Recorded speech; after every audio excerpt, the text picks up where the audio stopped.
আসসালামু আলাইকুম। বেগুন গাছের পরিচর্যা করতেছি। যারা অবসর সময় কৃষিকাজ করতে পছন্দ করেন তাদের জন্য ভিডিওটা।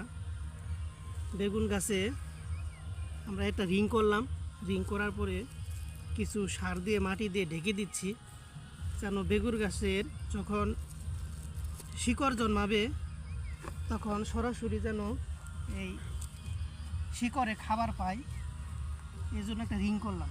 রিং করার পরে এখান থেকে কিছু সার নিয়ে এই যেভাবে রিং করে দিয়ে দিলাম। এখন এটা ঢেকে দিলাম। কিছু আগাছা থাকলে তা পরিষ্কার করব। পরিষ্কার করে সুন্দর করে মাটি দিয়ে ঢেকে দিব।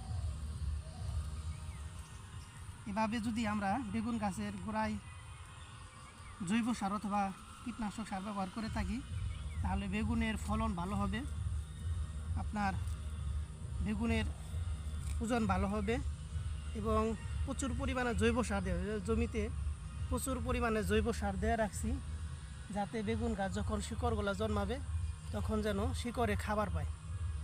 আশা করি ভিডিওটা ভালো লাগছে। সকলেই সাথে থাকবেন। আসসালামু আলাইকুম।